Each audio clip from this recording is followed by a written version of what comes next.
Salut, aujourd'hui je vous conte une toute petite histoire. Il s'agit d'une jeune dame qui est assise dans sa voiture. Elle est allée faire les courses, elle avait tellement à faire et elle avait besoin de rapidement aller chercher son fils à la crèche avant que ceux-ci ne la ferment. Alors, elle entre dans sa voiture qui n'est pas du tout climatisée. Nous sommes en été, en Europe. Alors, il se peut qu'un monsieur se met sur la route et non sur le trottoir. Il avance tout gaiement, comme s'il était au jour de son mariage. Il marche doucement. La jeune dame se demande, est-ce que je dois klaxonner? Est-ce que je dois baisser la vitre pour lui dire deux mots tout simplement afin qu'il disparaisse du chemin pour les personnes qui ont la route et se classe au trottoir comme toute personne normale? Alors, elle s'est dit non, je l'ai appris pendant les cours de conduite. On ne klaxonne pas ici n'importe comment. Nous sommes quand même en Europe.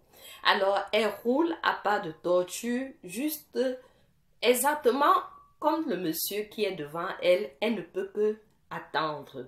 Voilà, à force de toujours dire, oh, qu'est-ce qu'il fait là? Qu'est-ce qu'il ne fait pas là? Mais il ne peut pas avancer.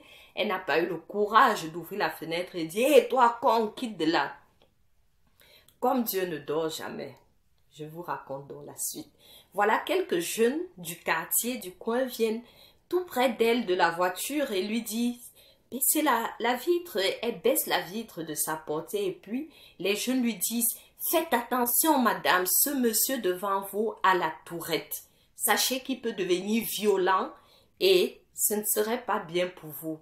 Elle dit merci beaucoup et voilà qu'elle fait le signe de croix. Elle dit oh merci Seigneur.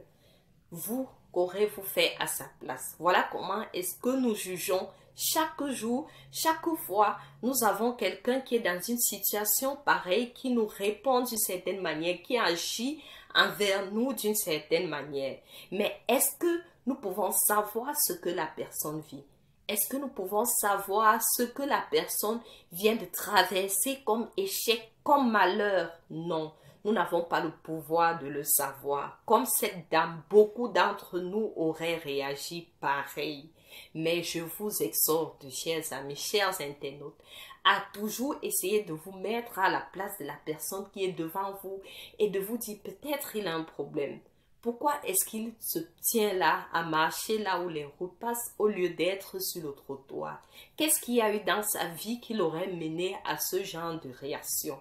Voilà, la peur l'a sauvé certes, mais si c'était une personne impulsive, le genre de personne qu'on appelle chez nous les sabitous, les personnes qui aiment toujours dicter leurs lois, elle serait sortie, aurait dit au monsieur, mais qu'est-ce que vous faites là? Et peut-être elle aurait reçu une claque ou quelque chose d'autre de pire. Alors, je vous encourage, ne jugez pas les amis. Vivez avec les personnes comme vous aurez voulu qu'on vive avec vous. Mettez-vous toujours à la place de l'autre et dites-vous, cette personne vit sûrement quelque chose de difficile. Alors, je dois être patiente envers cette personne. Je dois être douce envers cette personne. Je dois souhaiter toujours le meilleur à cette personne. Alors, perdre 5-10 minutes de plus ne me fera rien. Certes, elle sera arrivée à la crèche pour récupérer son enfant 15 ou 20 minutes plus tard. Mais pour une fois, ce n'est pas coutume, alors on n'aurait rien fait. On n'aurait pas découpé son enfant en morceaux parce qu'elle est venue en retard.